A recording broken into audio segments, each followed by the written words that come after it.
Let me welcome all of you here to this first lecture in a new quarterly series. I'd like to, first of all, thank the Frank Weyenberg Library for hosting us, and Ashley Pike for organizing this, and my wife and partner, Andy Shaka, for all the support and making contacts that was necessary for this. I only know a few right now, but I'm sure I'll know all of you by the end of this. I'm Greg Sadler. I'm a philosophy professor. I'm a writer. I produce a lot of online content, and I do some coaching as well and philosophical counseling. Andy and I recently moved back to Wisconsin after being gone from here for about 20 years. Me, various places, her New York. And we began partnering with a lot of the local libraries to do the sort of work that we started in New York, which was to provide free lectures to the general public about matters that have to do with philosophy, but for a more general public. And so tonight we're going to start this quarterly series, and there's a little card that I think they give you. And what we're doing is we're looking at four very important philosophers from various points of time in history, and placing them in their really interesting historical contexts. When we teach philosophy classes, we don't usually go very much into historical context. It's just, what's the person saying? But a lot of times, at least for somebody like me, the history is quite a bit more interesting than just the bare words themselves. So we have Aristotle tonight, really important guy from the ancient period. We have Anselm of Canterbury from the medieval period, René Descartes from the early modern period, and then we'll finish up, it's probably in November, with Hannah Arendt from the late modern period. This talk, you notice the title is Aristotle, Athens, and Alexander the Great. And so what I want to do is look at sort of the connections between this great philosopher Aristotle and an ancient city that's not quite the birthplace of philosophy, but it becomes very early on the most influential place for quite some time. That's Athens. And then one of the most famous leaders of the ancient world, that's Alexander the Great. He was the guy that so many other people would model themselves after, including these Romans like Caesar and Pompey, that whole generation. Everybody wanted to be Alexander. Alexander himself wanted to be Achilles. It seems like we're always picking somebody else to admire. Now, what I'd like to say, as I was thinking about these guys, my suggestion is that we see these three as presenting opportunities for each other historically, but existing in a lot of tension with each other as well, even sometimes opposition over matters of values and conduct, social arrangements, and also what it means to realize a distinctively human, which for these people meant a Greek higher life. And I picked a guiding passage that gets at this key theme from Plutarch, who wrote a bit about Alexander, and this is a bit distant in time from the actual time, so we don't know if this actually occurred, but it's a nice saying anyway. He said that Aristotle advised Alexander that he should behave towards the Greeks as their leader and towards the foreigners or barbarians as their master, taking care of the Greeks as friends or kinsmen, and then dealing with the others as he would animals or plants. So there's a really strong distinction between the Greeks and how you should treat them and the barbarians. And this is fairly typical for the time. Now, Alexander didn't follow that advice, and we'll see how that panned out. But what we see here is there's an interconnection between these themes like superiority and inferiority, who's on top and who's on the bottom, and culture and politics, and these can be played out in multiple manners. So the key questions that they're grappling with are things like, well, who has a right to lead? Who should be subject, and why? Who counts as cultured? That's another very important connection there. And then what does being cultured entitle them to in terms of obeying or leading? So just to start with, the period of time that we're talking about here, the window is the 4th century. You can call it BC or BCE. You know, the old method of dating is before Christ. Now they say before Common Era. It's really the same thing. And the space that we're looking at is the Eastern Mediterranean and the Middle East. But a lot of the story is concentrated in Greece proper itself.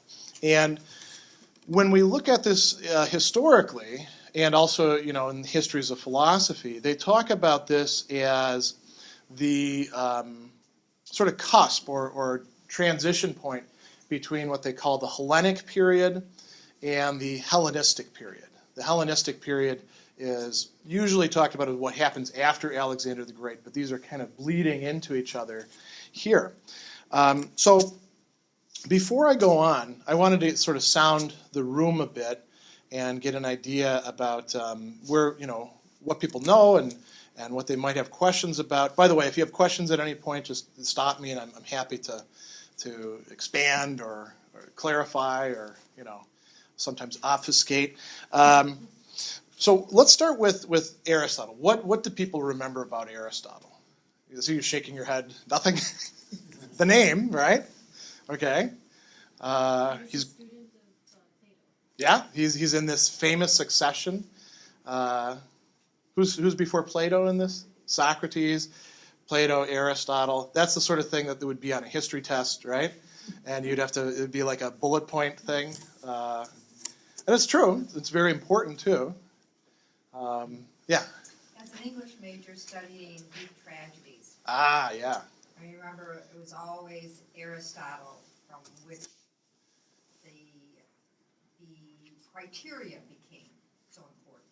Yeah. He has the Poetics, in which, unfortunately, we've lost the other parts of it, which were about comedy, which would be really great to have. But he talks about tragedy, and he wasn't quite so doctrinaire as later interpreters of him made it out to be, where you got, Aristotle said you have to do it this way and no other way, and then they tried other ways and found out, no, you can have a successful tragedy deviating from those. But yeah, he was very interested in how tragedy worked. Anything else? Didn't he have the formula like Socrates is a man is mortal, therefore Socrates is yeah. mortal.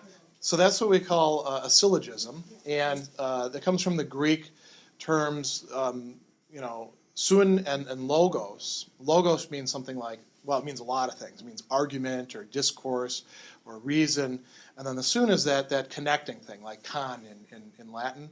So a whole bunch of reasonings put together, and that's one that we call demonstrative reasoning, right? That was a famous one that we use usually when we want, for us philosophers, when we want to throw one out very quickly, we use that precise one because it's easy to remember. And yeah, Aristotle was very involved with the theory of argumentation, we call it now. What about ancient Athens? What do you remember about that? Democracy? Yeah, it's considered to be the birthplace of, yeah, it's pretty important, yeah. The demos, the people, they were actually divided into dames, and so each one could represent it. What else? Anything else come to mind? Architecture? Yeah? Designs? Yeah, they were pretty tied in with the whole religious system. They're named after Athena, right? She's a patroness.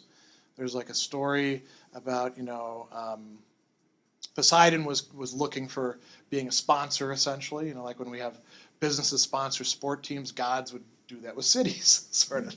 And it was between Poseidon and Athena, and she gets top billing. They liked Poseidon, of course, but not quite as much as Athena, who's goddess of wisdom, right? And strategy. There's a lot of wars, a lot of Yeah. And so I know Plato and Aristotle right in the time there was a lot of wars. The Republic was becoming very corrupt, and didn't they have a very dim view of democracy at that time? Yeah, there were some people who argued an oligarchy would be better, like some of the other city-states around them. Athens is a great place to look for what can go wrong with democracy sometimes. What about Alexander the Great then? Obviously he's great.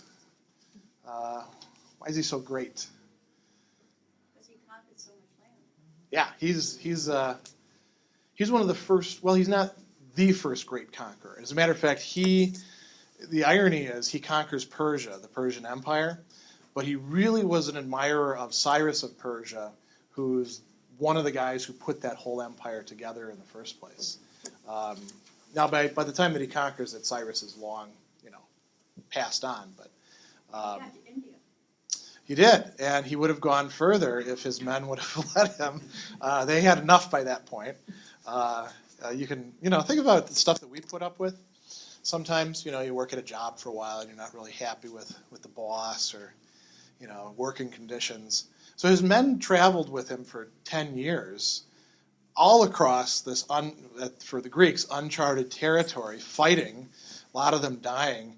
And they get to India, and India wasn't a unified state at that time, but it's a new place, and there's these massive rivers and people who are fighting very hard to keep the Greeks out, and at that point, Alexander is saying, "All right, we've got a new challenge here." So it's sort of like when you have a CEO who says to you, "We're all going to tighten our belts, and this is going to be so wonderful." And they look at him and they're like, "Yeah, we were with you on all this. That's enough. We're putting our foot down." So yeah, there's that part. Well, that's good to start with. Let's start with Athens itself then. What I'd like to do with each of these is spend a little bit of time talking about each of them individually, and then start looking at the connections between these. So Athens is this city that rose to prominence within the Greek world and even the wider world over the centuries leading up to this. Politically, they're a democracy with a few points of time where they're not. After some really serious problems of inequality and what we call faction or social discord, debt slavery, and demagoguery. I give you a timeline that you can see the development of Athens. And there was a time where it wasn't a democracy, where the poor and the middle class, they were getting into debt, and when you got into debt, you were the collateral for the debt. So you would become a slave. And they had this great legislator, Solon, who reorganizes things.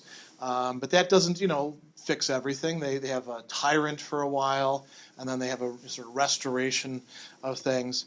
There's a lot of other things going on in Athens as well. Militarily, they took a major role in the wars when Persia tries to invade.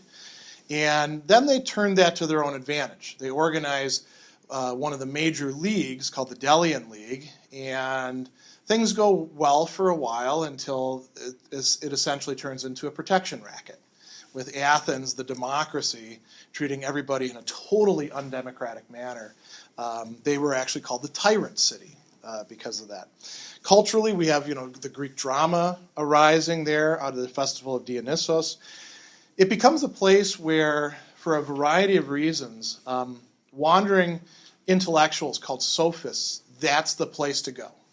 And it's sort of like how maybe going to New York or LA might be considered the big time for people in certain lines of work, or even Chicago. Although I suppose for some things, Milwaukee, brewing, pretty good stuff going on here. Although I think San Francisco's big in that as well.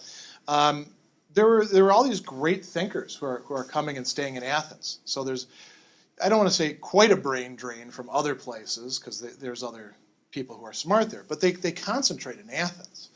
And they develop schools, not only of philosophy, but of rhetoric, like a Socrates. Quite a few other things are going on.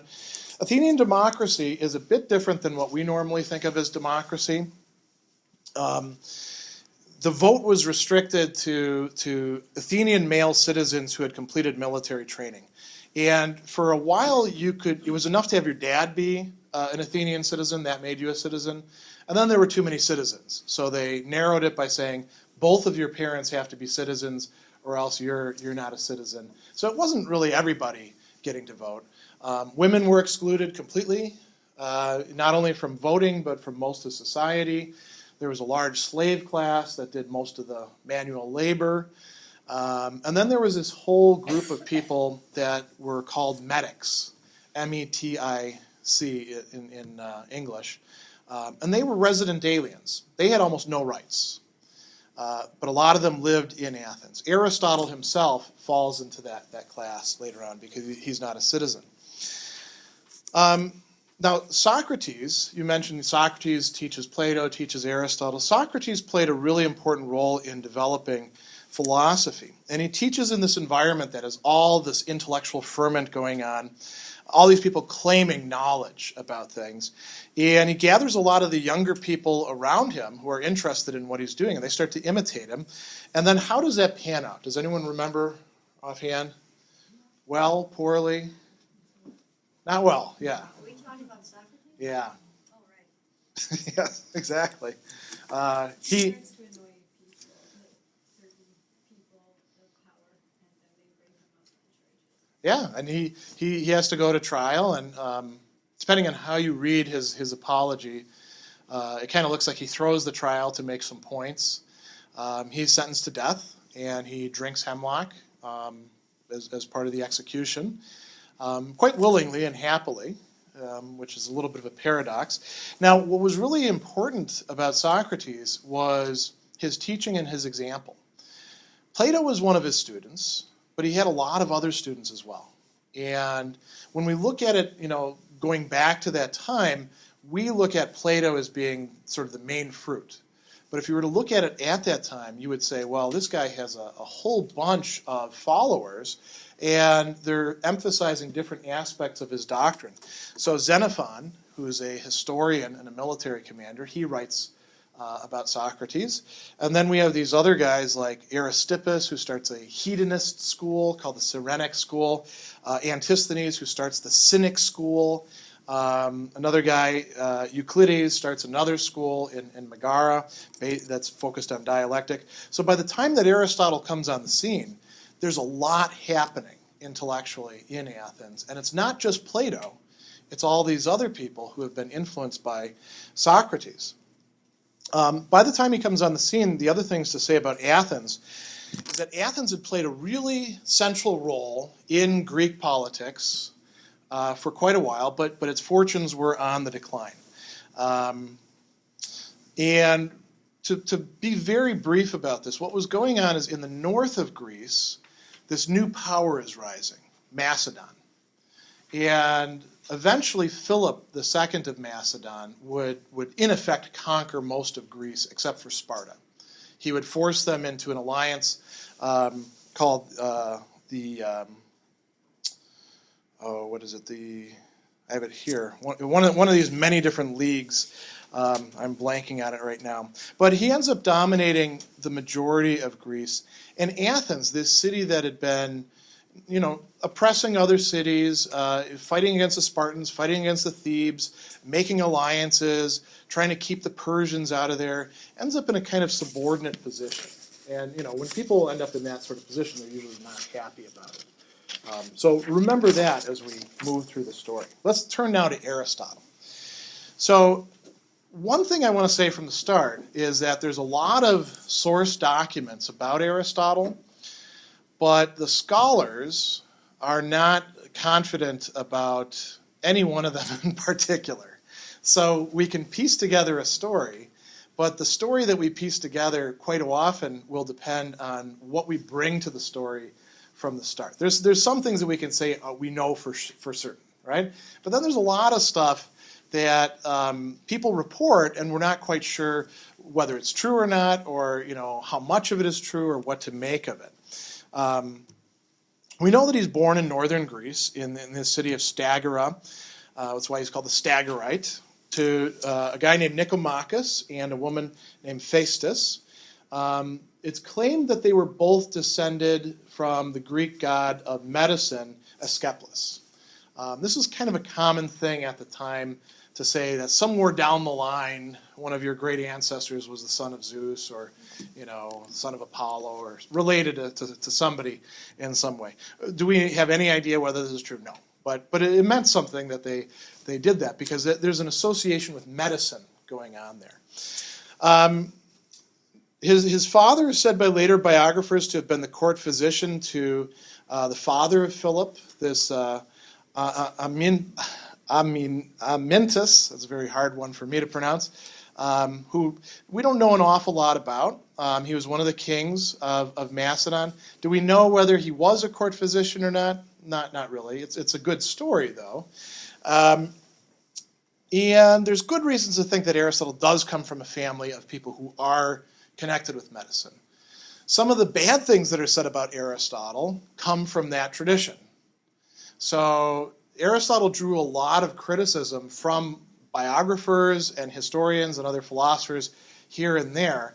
Not uniquely. There was a lot of trash talking back and forth in the ancient world when we start digging into it. Some people say that after the death of his father, he wasted his fortune, went into the military, wasn't very good at that, and then started selling drugs. Not selling drugs like being on the corner pushing meth or crack or something like that, but more like selling pharmaceuticals at the time, which was considered to be very disreputable. Again, we don't know whether this is true or not. What we do know is that he goes to Plato's academy. And some people say he did that just because these other ventures failed. Some people say he did that right away. I tend to think that he did it right away because that's where his true calling lay. And he's the most talented pupil that Plato has. That's very clear. He gets criticized a little bit for not taking part in discussions as much as the other students and liking to go off and read by himself. It's kind of a strange thing to criticize somebody for when we think about academics, isn't it? But that was the way they saw it. And he's there for a long time, working with Plato, meeting a lot of people, forming friendships. And then when Plato dies, his nephew takes over the academy. And his nephew is a smart guy, but clearly not, the best of Plato's students. And Aristotle leaves. And the next we find him, the story gets a little hazy at this point. We know he goes to what's nowadays Turkey, at that time Asia Minor, and he stays at the court of this guy Hermias, who's a tyrant. That means that he's got complete autocratic authority, and he's living in these cities that have revolted against the Persian Empire. So he's kind of living on borrowed time, because the Persians are the major military power of the time. Aristotle has these connections to him, in part because Hermias already has other people from the academy living there with him. And so Aristotle, spends some time there. He leaves. Hermias has a terrible end when he's finally captured. Some of the tortures that the Persians would inflict on people were pretty horrific. And Aristotle then spends a little time going around the Aegean. It could be that he was on the island of Lesbos, which was right across from Aterneus, which is where Hermias was. There's actually an interesting documentary out there called Aristotle's Lagoon, which is sort of full of speculation about what Aristotle might have learned. We don't actually know. We know that he spent some time traveling around. We don't know exactly what places he went to. But then he goes to Macedon. Does anyone remember why he goes to Macedon? Why is he connected with Alexander the Great? Offhand. Yeah, he's brought in, and he's not actually the first choice. Sort of like, Aristotle's story is really kind of funny in a lot of ways. Philip had thought about some other people before Aristotle, but Aristotle's the guy who comes up there. He's kind of a hometown guy because he's from northern Greece itself, and he's delegated to teach Alexander. And most of the historians think that he didn't just teach Alexander, but he also taught quite a few of the other Macedonian nobility at the time. Some of the people who would be really important in Philip and Alexander's administrations. So he's there for a while. He tutors. We don't know exactly what he teaches. We'll talk a little bit about that in a bit. And then eventually relocates to Athens. And when he goes to Athens, he opens up his own school. He's not, trying to take students away from Plato's Academy, but it does become a rival school. We don't know exactly what Aristotle taught or how it was taught there, but clearly it was his own developed system of philosophy based on the books that we still do have. When we're teaching philosophy classes or teaching humanities, we often direct people to that famous picture, the School of Athens. That's the one that has Plato pointing up and Aristotle pointing down, and it's supposed to be Plato's the idealist and Aristotle's the empiricist.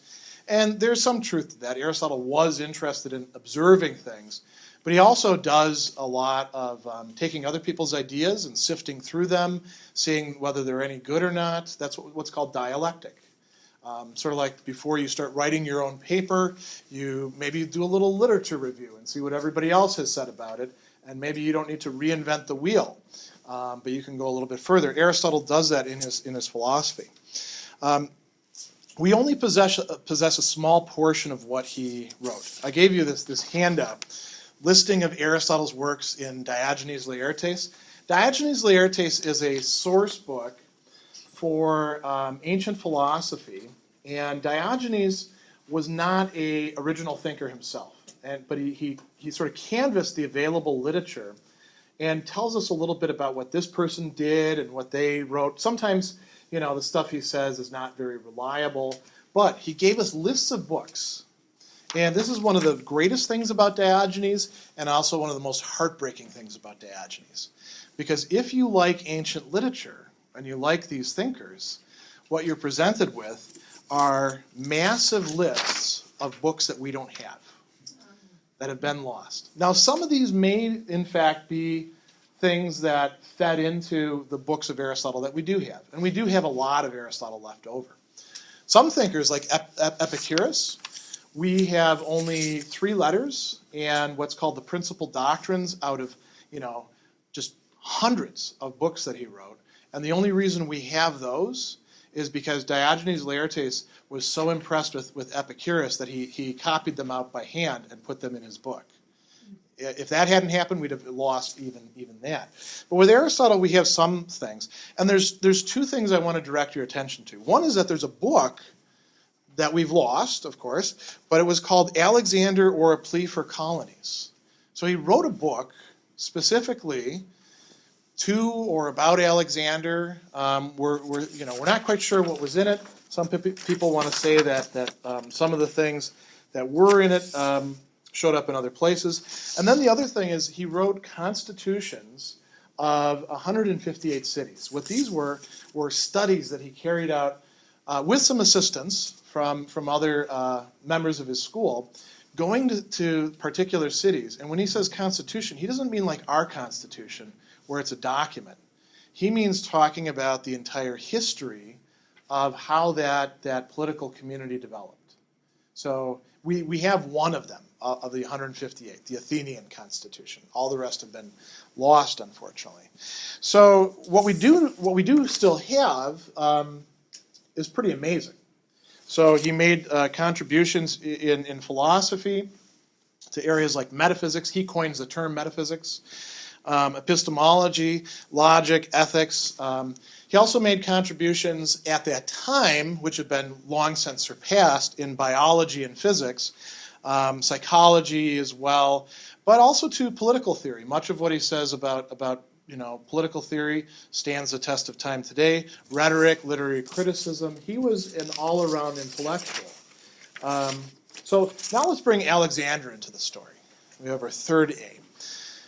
Alexander is the son of this guy, Philip. And Philip, unlike the other Macedonian kings, who mostly had to spend time keeping Macedon from being overrun or wiped out by other people in the north. There were a lot of very warlike people up there. Philip has the ambition, and actually does manage to bring off this project of essentially unifying Greece under Macedonian, what we call hegemony. Being in charge. And Alexander inherits a more or less united Greece, a weak Persian Empire on the borders, a strong army, and an incredible ambition. He wants to do as good as, and then go beyond the heroes of the Iliad.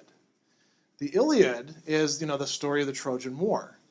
And you've got these great characters like, not just Agamemnon, who's actually Agamemnon is kind of a schmuck in many respects, but Achilles, and Ajax, the great warrior, and Odysseus, and all these great Greek heroes. Now, it just so happens that Troy is over on the other side of things where the Persian Empire is. And so all these things are kind of coming together for Alexander. Without lapsing into what we call great man versions of history, Alexander is a really great figure. Things really do revolve around him. There's always more to the story than just the figure.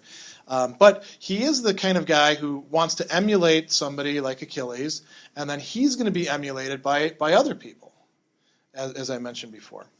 It's unclear what Aristotle actually taught Alexander because we don't have any course texts or things like that.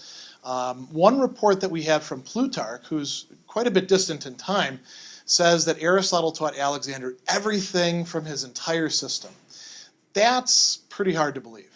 For that to happen within a period of maybe 6 years or so, that's an awful lot of teaching to do. At a bare minimum, what he would have taught him is some basic knowledge of arts like rhetoric, medicine, the great literary tradition, the tragedies, the Iliad. We do know that Aristotle taught Alexander those things. We know that he taught Alexander about medicine. We know that he taught him about the Iliad. Now, Alexander, to go back to his story militarily, he continues this project that's initiated by Philip of taking the war to Persia. Here's part of the backstory. The Persians had been messing with the Greeks for about 200 years at this point. There's the Persian Wars where they actually, they've been on a roll. They're conquering people after people after people, and they've conquered the Greeks in Asia Minor, the Ionian Greeks.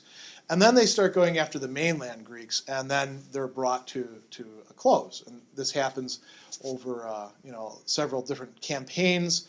The Athenians are important in that. The Spartans are important in that. If you've ever seen that, the depictions of Thermopylae, right? The 300. That's all the Persian Wars, right? Now the 300. That's a little bit of, there's a little bit of what do we call it? Artistic fancy going on there. Things. Artistic license. Things probably didn't look quite like that, but there's a lot of things going on there, and this is part of Greek consciousness. Is those Persians over there are really a problem. Ironically, the Persian Empire is pretty enlightened. They do. It is a despotism, but they allow most of the local people to exercise a lot of autonomy. They respect local customs. They're one of the best empires around compared to the earlier empires where they would do things like just transplant entire populations from here to there and destroy cities. But in any case, the Greeks see the Persians as a threat, and rightly so, because the Persians, once they can't defeat the Greeks militarily, they use their gold, they use intrigue, they mess around whenever there's a war going on. There's going to be some Persian egging somebody on with Greeks fighting Greeks. And so Philip is going to bring an end to this in many respects. And there's a lot of people who are kind of for that. Now, Alexander is going to inherit all this when his father dies. His father was going to be the one to invade, and instead it's going to be Alexander, who's pretty young. He leaves behind this guy, Antipater, who is a friend of Aristotle, who may have been taught by Aristotle in that academy in Macedon. He leaves him behind as the regent, as the military commander to oversee the Greeks. And there actually is a war where the Spartans try to, kick the Macedonians out, and they lose, and finally everything's pretty peaceful. Alexander, meanwhile, is on one of the biggest, tears across the entire Persian Empire. Year after year after year. I mean, you look at that timeline, one year to the next, he's conquering an entire area. And this is with, very primitive technology. guys who have to march from place to place. The supply line itself is pretty long. It's pretty amazing what they accomplished. Effectively, there's about a decade of campaigning and recruiting, and so it's pretty amazing what he's able to accomplish. Now, as a person, Alexander is, in certain respects, a study in contrast. In some respects, he's very admirable. He is one of the most brilliant military commanders of all time, an extraordinary leader. He appears to have had a lot of intellectual gifts, very charismatic. On the other hand, he's prone to fits of temper, especially if he feels that his position is being threatened in some way, or if he's drunk. And as time goes on, he gets drunk more and more often. Some of the drinking parties that they engaged in back then were pretty heavy. He's also, this is probably the most important thing about him, particularly in terms of where Aristotle fits in. Alexander has a new vision of a united world. He wants to bring together Greek culture and the culture of others, particularly the Persians, and produce a new culture that would embrace everybody. It's what we would call cosmopolitanism. Now, there's some very admirable aspects to this. There's also some aspects that the Greeks didn't like quite so much. He wanted to have what we call, the term that we use now is economy, one big economy. That comes from the word for household. And he looked at it as creating one gigantic family, one gigantic household in which everybody would be a part. So this involves a diffusion of Greek culture and colonists into Asia. He would settle his soldiers in different places. Some of them will stay there for centuries, particularly in Central Asia. Now, what's Tajikistan and Afghanistan. That's where some of his soldiers established colonies. It also involves integration of the Persians as administrators and military commanders, and various other functions into the new society. Alexander caps this off by taking a couple wives, one of whom is not Persian. She's actually what we call Bactrian. That's that little region up in there. Roxana, who he actually loved. But he takes 2 Persian wives as well. Macedonian customs allowed for that sort of thing. And he also organizes a mass marriage. This is probably one of the most famous things about him, of about 10,000 of his own men to Persian women. And this is supposed to be, literally tying the knot, right? Doesn't work, because after he dies, almost all of them are divorced. But the idea was, we'll bring together East and West into a whole new culture. His will actually includes provisions for massive transplantations, voluntary more or less, of people from Europe to Asia and from Asia to Europe to try to mix all these cultures together. So he has a grand vision. He dies in Babylon they say about 12 days after this massive drinking bout. He gets sick. They say it's a fever. There's a lot of speculation about exactly what he died of. But he dies, and then things start falling apart. We'll talk about that. So, and before I go on, any questions at this point? Yeah. This cosmopolitanism is interesting. Yeah. Did he contemplate full integration of the societies, meaning equal rights, citizenship to all? So that's a really interesting key question there. In a way, yes, and in another way, no. So yes, in that everybody would be more or less the same status. Where he ends up getting in trouble is that in the East, there's a lot of different things that are going on. One of the key things that stuck in the craw of a lot of the Greeks was this practice of, we translate it often like in the Old Testament, New Testament as worshiping or prostrating oneself. It's called proskunesis, and in Greek it comes from the word to act like a dog, to get down like a dog in front of a person. So this is something that was done for powerful people in the Persian Empire and in a lot of other places too. Alexander wanted that to be done for him. And the Greeks saw that as wanting to be treated like a god. So in a certain sense, he wants everybody to be equal, but he wants everyone to be equal below him. And so, the Greeks weren't for treating the Persians as their equals anyway. That's part of why they married these women, because Alexander told them they had to, and then he dies. Fine, we're getting rid of them. It didn't stick, and they really resented when Alexander would try to integrate commanders from. It's in many respects it's the problem that we faced in, say, the aftermath of the invasion of Iraq. Do you incorporate the people who actually know the area and have local connections, or do you try to wipe the slate clean and bring in all your own people, right? And there's always this, how do you integrate these two groups with each other? And he only lasted a year after that marriage. Yeah. And so it wasn't really early in the implementation. yeah, it's an interesting question to think about. What would have happened if he didn't die? Let's say he lived another 10, 20 years.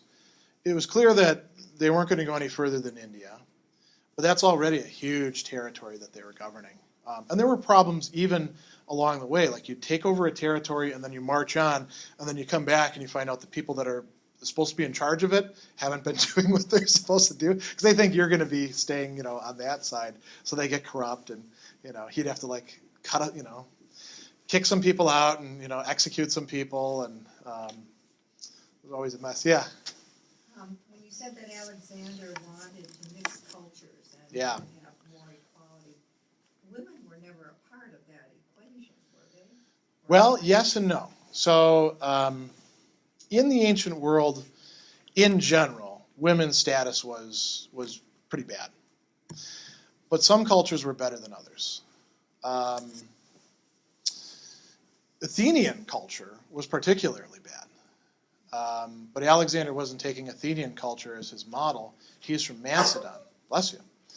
And he has a very strong mother as one of the people who drove him. The Persians, like I said, the Persians allowed a lot of local autonomy. So some peoples within the Persian Empire, women had a better status than other people.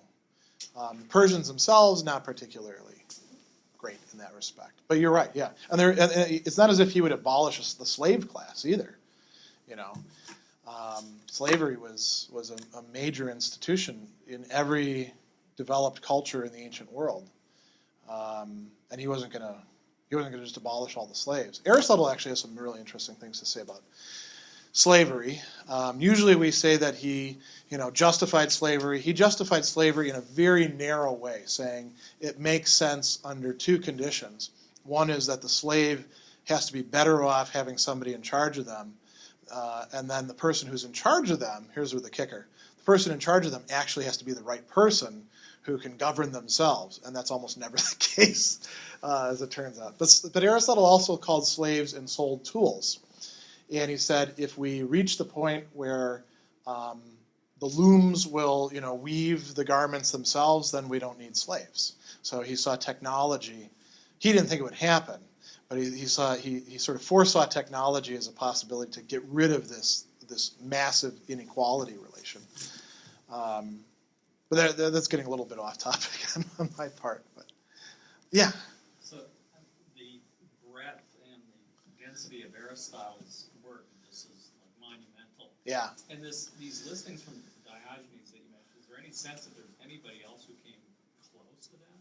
Oh, with the sheer amount of work? Yeah, in breadth, because Yeah. science and ethics and Epicurus. poetics. And we possess almost nothing that Epicurus wrote. There's some pretty long lists. The Stoic Chrysippus is supposed to have written just a massive amount of stuff. What Diogenes says is that most of his stuff is other people's work kind of cobbled together. That's not very fun to read. There was a joke that if you took everybody else's quotations out of Chrysippus's works, there'd be just bare bones left. But there's some people who give him a run for his money. The other thing that's really interesting is Aristotle is supposed to have written at some time dialogues. We don't have any of that stuff. Wouldn't it be wonderful if we did? We could compare them to Plato's dialogues, but and it could be that some of these could be discovered. We have found some ancient texts preserved in weird ways every so often, but the amount of stuff that we've lost compared to what we occasionally find is pretty staggering. Well, let me go on and tell bring this all together in sort of a knot. We've got these three different stories. So during the reign of Alexander, Aristotle returns to Athens. There you got all three of them in one sentence, right? And he opens up a school called the Lyceum. But as I mentioned before, he has the status of being a resident alien. He can't own property. He can rent, but he can't own. He has to pay a tax. He's subject to being kicked out. And he's really an outsider from the north as far as the Athenians are concerned. He's got two strikes against him. Not only is he from the north, which is, from the southern perspective seen as rather barbarous, he's also suspect because he's connected with the Macedonians, and they're the ones who've taken away Athens' independence. He benefits from the relative peace in Greece provided by Macedonian hegemony. He's got this, the guy who's in charge, Antipater, is his close friend. He actually names him as the executor of his will when he dies. And so Aristotle's able to get a lot of things done. He's able to teach classes, he's able to accumulate books, he travels around, does the work on constitutions. He establishes a really distinctive philosophical approach. It is possible, there is a work that says that Aristotle was accorded some honors by the city of Athens for benefits to the city, but we're not sure if that's true. He and his nephew, Callisthenes, who's a historian, they get commissioned to do a project on doing research, essentially, on who had won the Pythian Games. Imagine if we didn't have very good records of who actually played and won in Super Bowl 1 and 2. Right? I mean, we're here in Wisconsin, so of course we all know who won those, right? Packers, right? Okay, good. But imagine that, all those records had been not necessarily lost, but just kind of jumbled up. And it had gone back for maybe a century or so. So Aristotle got put on this project and commissioned to sort all this stuff out. And that's one of the things that he did there. By all evidence, given the works that we possess, Aristotle doesn't actually seem to hold Macedon or Alexander and his regime in very high respect. If we look at his politics, for example, it's mostly focused on these Greek city-states. It's not focused on an empire. He sees empires as problematic. He doesn't think any particular city is the best. He's looking for something that's less than ideal but workable. He doesn't idealize the Greek polis, but he does consider it to be normative.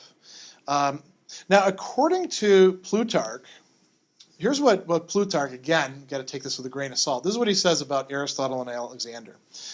Aristotle he admired at the first and loved him as he himself used to say, more than he did his father. For the one had given him life, but the other had taught him a noble life. That fits in perfectly well with Aristotle's distinction between living and living well, and saying that the point of having cities is so we can live well rather than just surviving. But then he says, he held him in more or less suspicion later on, not to the extent of doing him any harm, but his kindly attentions lacked their former ardor and affection towards him, and this is proof of estrangement. And so the question then, this does seem to be true. Why do Aristotle and Alexander not see eye to eye? Why aren't they as friendly as they were in the past? And there's a couple things at play. Aristotle may have given Alexander this advice that I brought up before.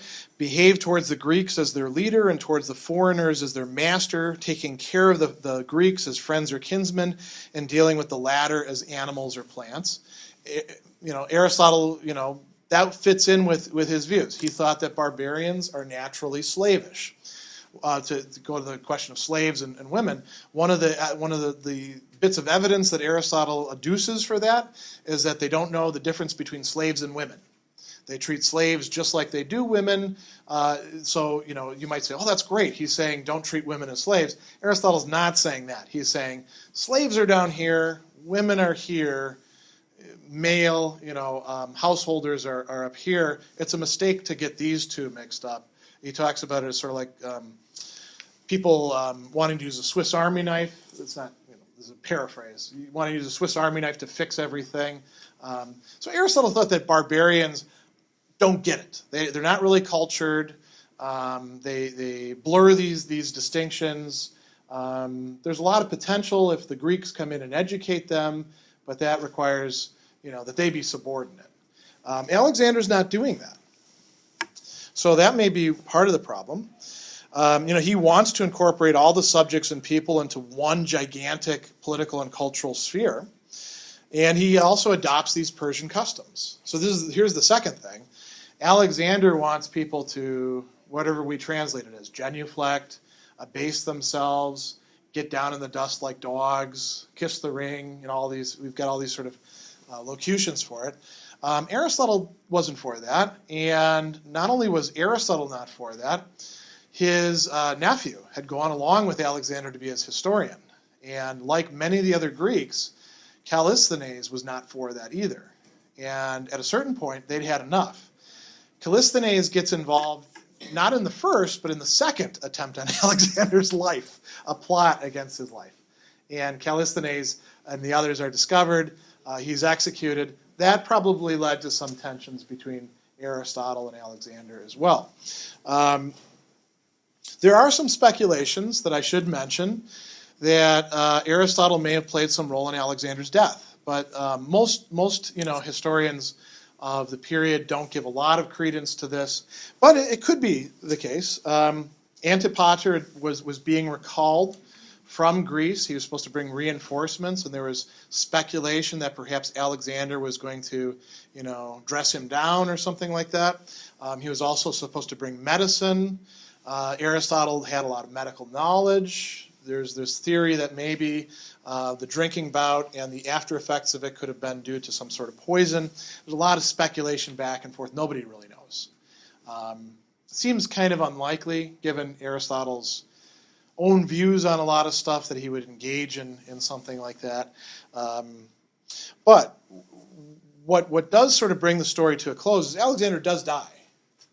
And when Alexander dies, Aristotle's position in Athens is going to collapse. He's been teaching in this school that he's established, but he's a resident alien. He's somebody who is seen as, in certain respects, a collaborator with the Athenians. And he's brought up on charges of impiety. Now, who had that happen to before?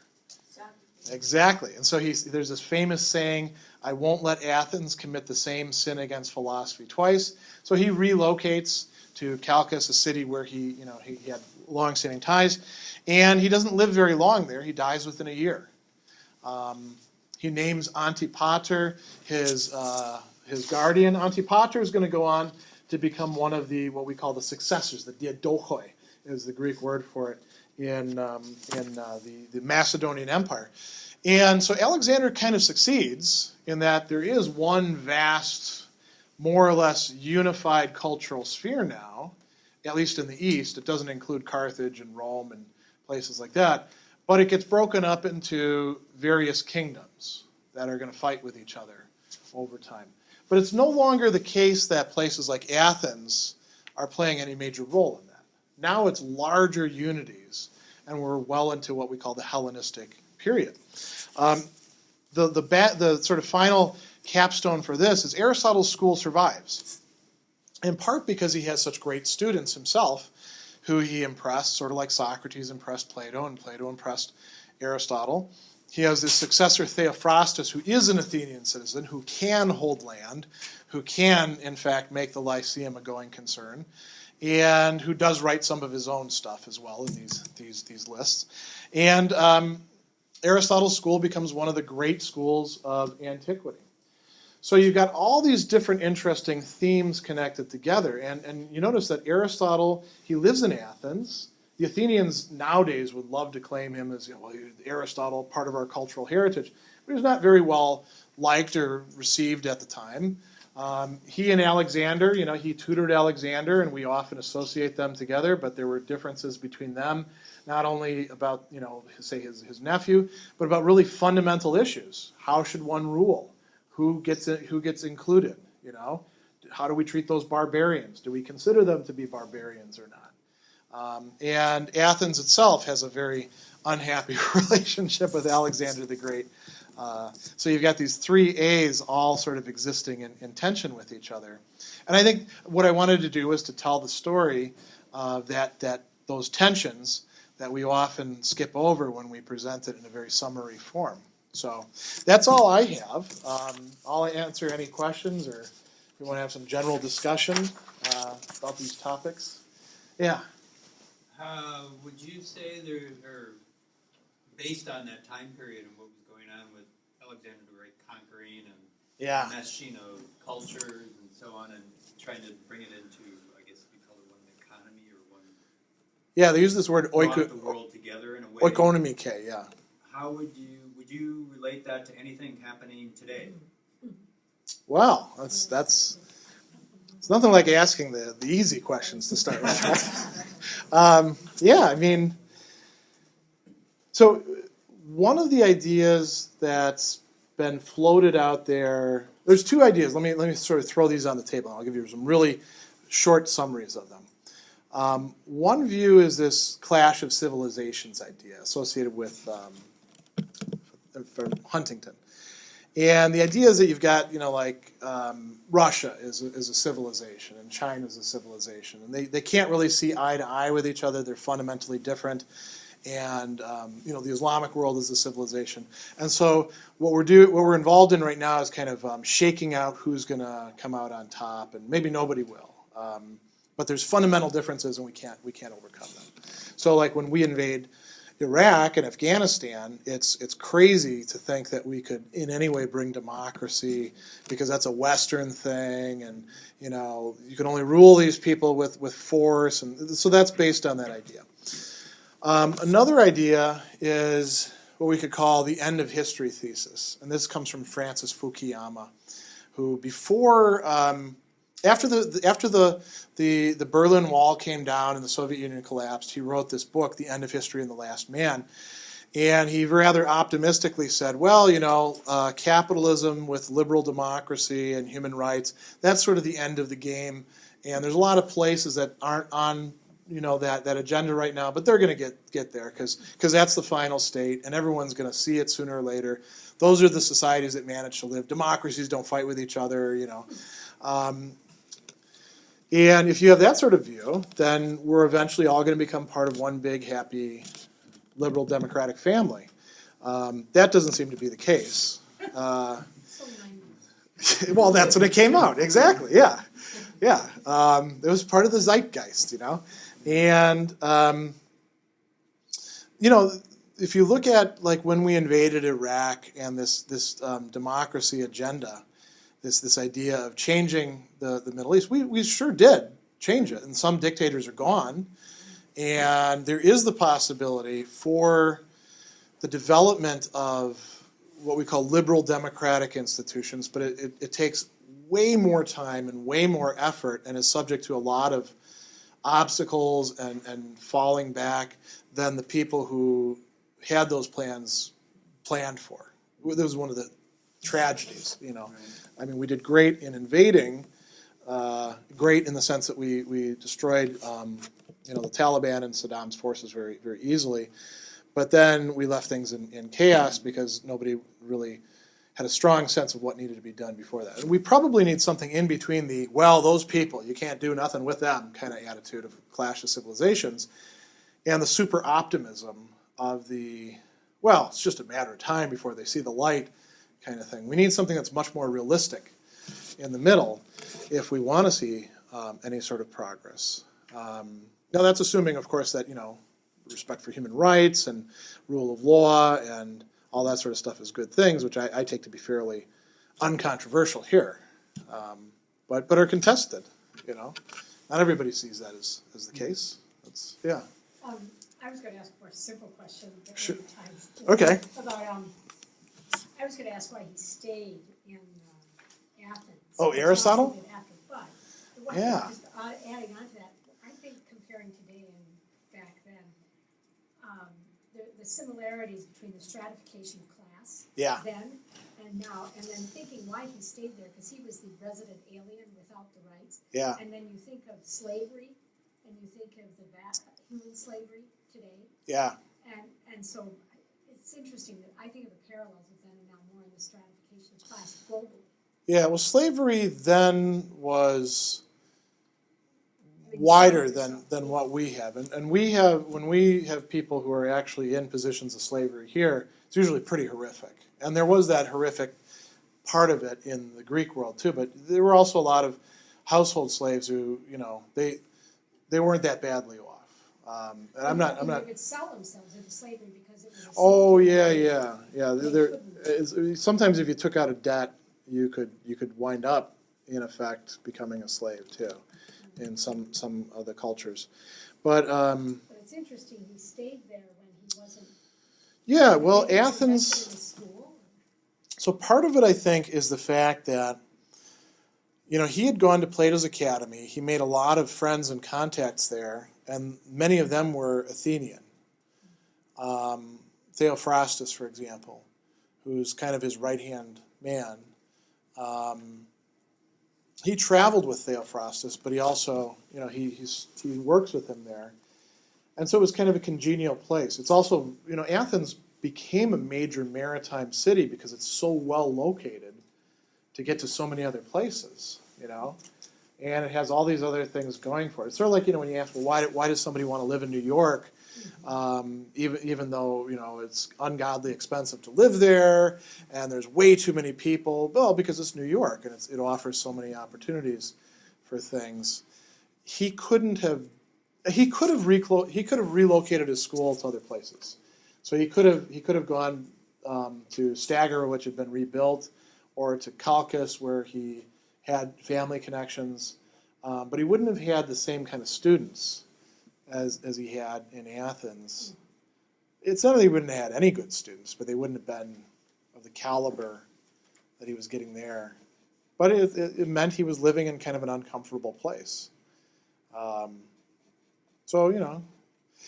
He also was, he was a guy who was used to living in places where he wasn't a citizen, though, too.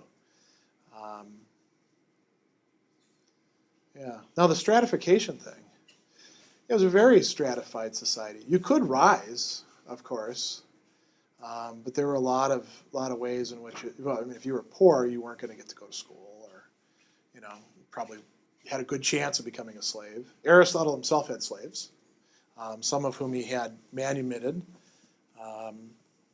some of whom he didn't. It just wasn't. They didn't have the opprobrium attached to slavery like we do. It's one of those things where you can. Another good example. So Aristotle says a lot of boneheaded things about women, and I think if you'd had Aristotle today and you put him in a university lecture room where half of the students are women, and then he was able to hear the sort of questions that they're asking, given the way he did philosophy, he would probably get quite upset and then go off and then come back and say, I really need to rethink some of my basic assumptions and some of the stuff that I've said about women. But that wasn't much of an option in his society. There were a couple very outstanding women, but for the most part, women were kept in such a subservient role, that it seemed to him natural that at best there could be this, power dynamic where the wife wasn't just a slave, but was somewhat higher up. So what teachings of his do you think are important for us today? Oh, that's a good question. So I think that, I'll give you one prime example. One of the things that I do a lot of research on is anger. Anger, yeah, the emotion of anger. And Aristotle has one of the best, well worked out, articulated theories of anger that can go toe-to-toe with the stuff that we find in anger management literature. What part of his writing is that? So that's a good question. It's not in one part. I'm writing a book on it, in part because Aristotle talks about it in the rhetoric and in both of the ethics and the politics and the topics, and there's like about 8 or 9 books where there's major discussions of it. And he never like writes one book just about it, right? We can maybe he did. We don't actually know. It'd be nice if we had more of his writings. But if you piece them together, you get this very powerful conception, a very powerful model for understanding how anger works that is very helpful today. There's others too that are similarly helpful. But that's just one example. His conception of the problems that are going to arise within political systems. We don't have ancient Greek city-states anymore, but the stuff that he said about the way societies break down and how to prevent that is still completely applicable today. His literary theory, I think, it's still got some useful stuff as well. You mean when he talks about tragedy? Yeah, and he talks. I mean, again, that's one of those things where, in the Poetics, that's the main place where he talks about that. But then he talks about it in other places too, which is fun in a way, but also frustrating in a way, right? Yeah. Because you would like, if you don't have a lot of time, you'd like to say, well, I want the place where he talks about this, and just give me that. And then somebody else say, well, he also talks about it over here, and then you have to read that book as well. So if you've got lots of time on your hands, then it's a challenging intellectual activity, right? If you don't have a lot of time on your hands, it's frustrating. Why couldn't he finish writing about it right here? Before I came today, Yeah. I pulled out, we used to have a great books group. So Here we at had the, excerpts, not okay. right here, but just in the neighborhood. But, so I pulled out, a couple of condensed versions of, well, not condensed, but, not the whole book. Yeah, Parts of it. what did they call those? There's go ahead. Well, anyway, one is politics and then the other one is tragedy. But Okay. he seems so concise and so lucid, and he's so direct in what he says. Yeah. And it's his way or no way, actually. He doesn't Well, really. Yes say and like, no. So that's part of what Okay. got taken out in that version. Aristotle begins every study by saying, let's see what other people had to say about this. Mhm. And when I say abridged, I don't mean that the work that I'm reading is abridged. I mean it's not the complete work is what I mean. okay. Yeah. But okay, so you're right. I see what you're saying. So he will entertain other people's ideas. Yeah. And he'll also approach the same problem sometimes from different vantage points. He'll say, we got as far as with this perspective as we can. Now let's look at it from this side. Isn't his view of God kind of sort of interesting now? His view of God, you said? Yeah, his view, the thing about metaphysical, his view of what the soul is. I think it's kind of the new age type of philosophy we have now. I think it's kind of interesting. Yeah, I mean, his God is. And yeah, that you are you kind of are. God is part. I think the concept now that God is unlike Plato. It's we're all a piece of God. That God isn't separate. Well, he doesn't think that. That would be more like the Stoics that think that. Like Epictetus says that we all have some God within us and all that. Aristotle thinks of God as it's this mind that thinks itself and somehow gets the universe moving, and attracts other things to it. It's kind of unclear precisely what he thinks and how indebted he was to traditional Greek religion. So the scholars they debate a lot about that. But that sort of notion of we all have some God within us, and that's our best part, that you can find in other people like Epictetus.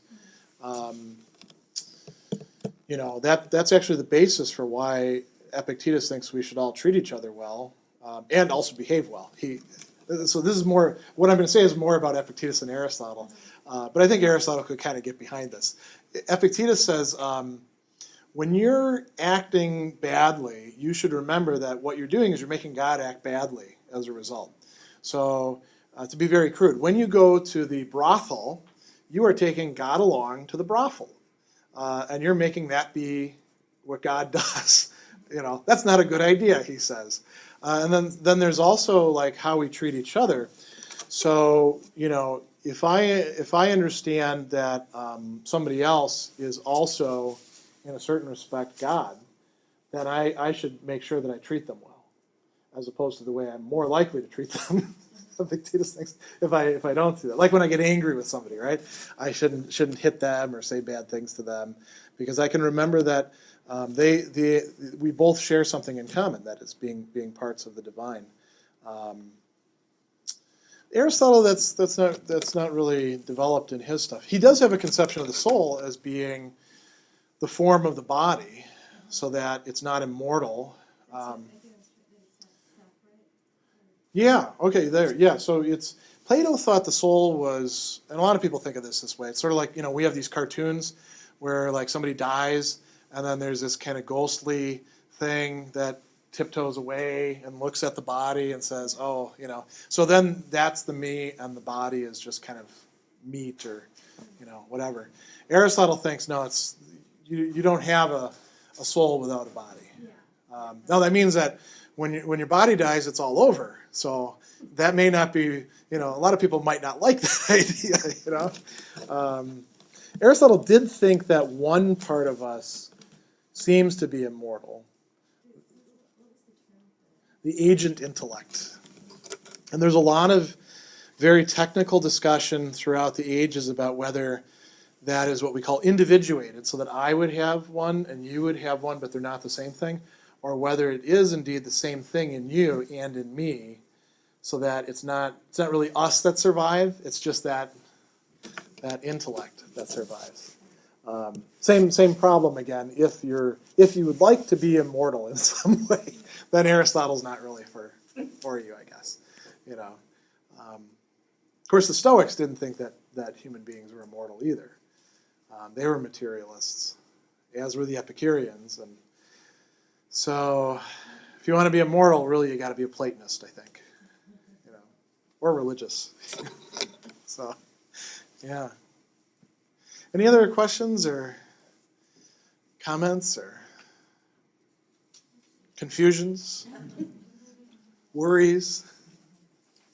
Well, let me thank you then for your time and your questions, and it's been very enjoyable. We'll do another one of these 3 months from now, where I'll talk about a great medieval Christian thinker, Anselm of Canterbury, and how he did more than just come up with the ontological argument. I'll talk a lot about how he almost got himself in the position. You guys know about Thomas Becket, who got martyred.